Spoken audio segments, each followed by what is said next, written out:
Welcome to the Ben Daniel Podcast, where we're calling a spade a spade. Great to be here with you today, folks. It was a jam-packed Saturday of sports. We had Chiefs, we had Ravens, we had college football playoff, Penn State, Ohio State, Tennessee, Texas, all of that good stuff. But at the end of the day, it was the main event. The moment we've all been waiting for, the rematch from last year's Elite Eight, USC versus UConn. Last time these two teams saw each other, Paige Bueckers was telling JuJu in her ear, "Don't worry, you'll get him next year," while sending her packing for the offseason.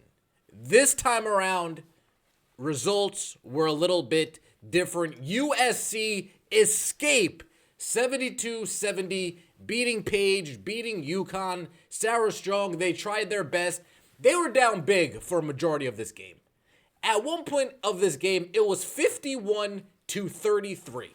USC was up. 51-33. USC in control of the game. KK Arnold gets a steal, takes it down to the other end, and from that moment on, the tides really changed.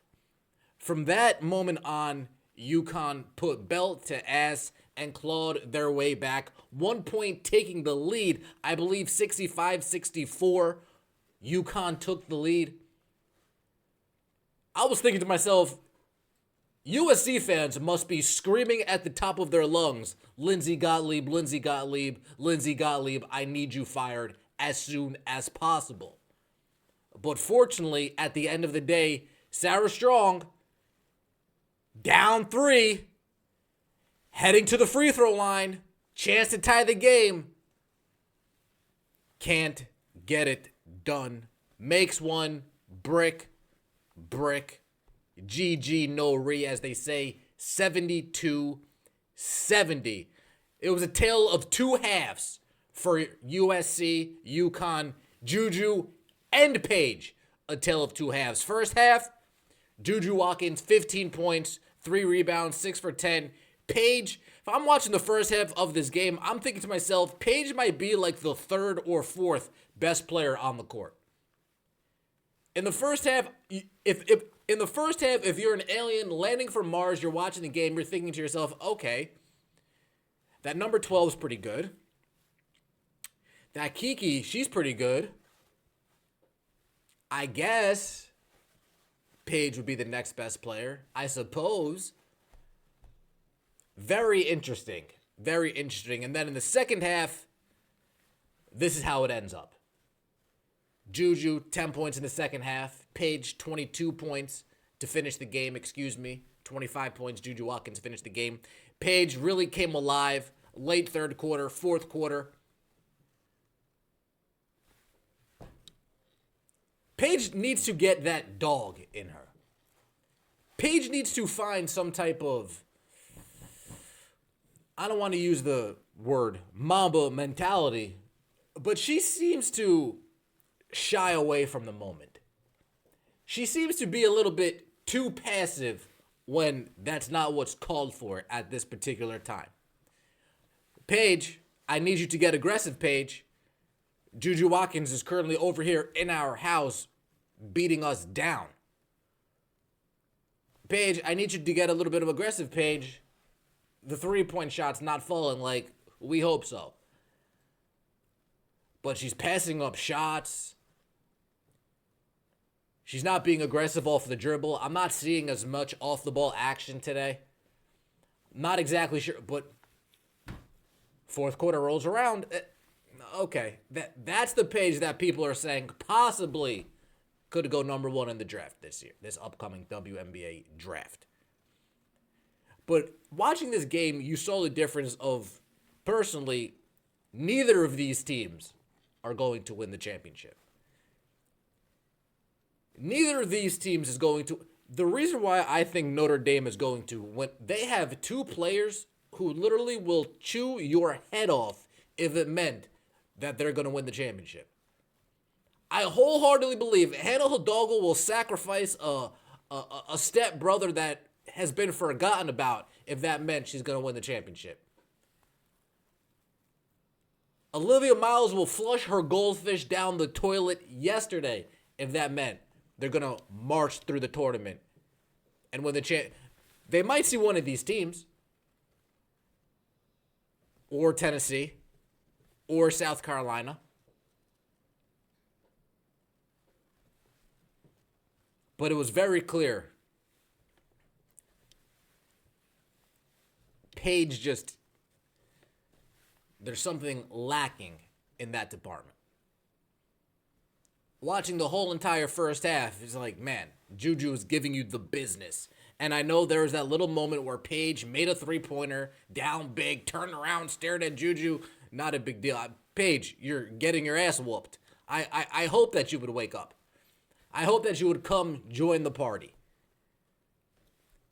It wasn't just a Paige versus JuJu showdown. I'll be selling it short if I said it was just that. Sarah Strong showed me something. Again, folks, if you're following NFL on Fox, this is a big spot.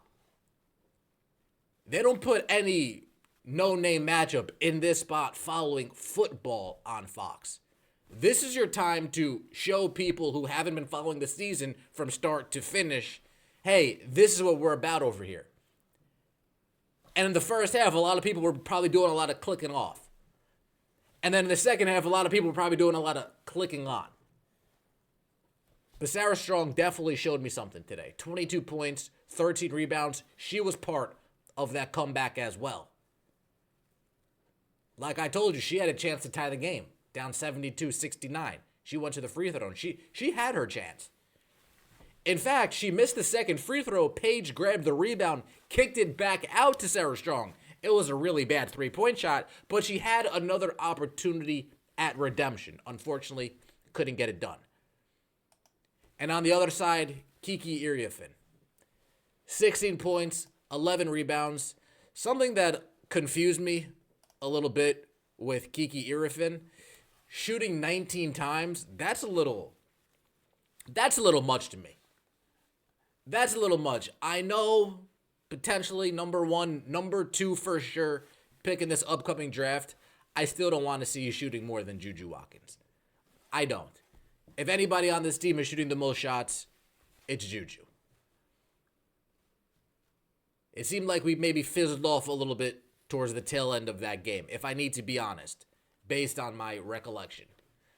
Kiki started off hot, but then towards the tail end, I'm like, wait. I want to say at one point she was 6 for 17. So the fall off was hard. On the other side, you had Ashlyn Shade. Caitlin Chen, she had a shot to hit a three-pointer with about a minute and a half left. She bricked it. Brutal. And Sarah Strong, I mean, she went to the free throw line, making every single free throw that she... 4 for 4 from the free throw line, going to with a chance to tie the game. Makes the first. Awesome. She seems like she's ready for the moment. Misses the next two. Brutal. JuJu Watkins goes into Hartford, Connecticut against Paige, against UConn. Takes the W. Let me know what you think in the comment section below. Appreciate all the support. Don't forget to like the video and subscribe to the channel. This was a marquee matchup. I had to come here and give you my thoughts. First half, JuJu's beasting it. Paige, third best player on the court. Second half, I'm screaming at my TV, asking Lindsey Gottlieb, do you need me to pack your bags or should I ask somebody to pack them for you? Fortunately enough, they held on. Oh, before I go, the only reason why Sarah Strong was on the free throw line in the first place was because JuJu Watkins fouled her on a three-point shot. 4 seconds left. Sarah Strong attempts a three-point shot. JuJu Watkins hits her in the arm and then falls over her. Foul to the line you go 3 times. I would be remiss if I didn't even talk about the egregious free throw disparity this whole entire game. I would be remiss if I didn't even mention that.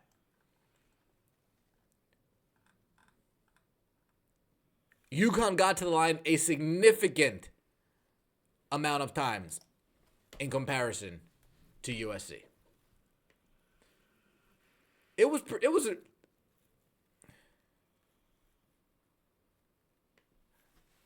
I just want to get you guys these numbers. USC shot 6 free throws. UConn shot 17. And it's not like USC wasn't attacking, wasn't in the paint, wasn't doing damage, wasn't like that at all. I don't want to say the refs are in anybody's pockets. Let me know what you think in the comment section below. What'd you think about the game? Were you impressed? Were you impressed with what you saw from Paige? I was not. Underwhelming performance. She came alive in the second half. I'll give it to her. We need to see aggression, Paige. We need to see aggression. We need to see aggression. When I'm watching and I'm seeing how some people will go after LeBron because he'll make the right pass and won't just take over. To an extent, that's a little bit of my criticism to Paige. She'll make the right play instead of just taking over. Appreciate all the support. Hope you guys are enjoying your weekend. Take it easy.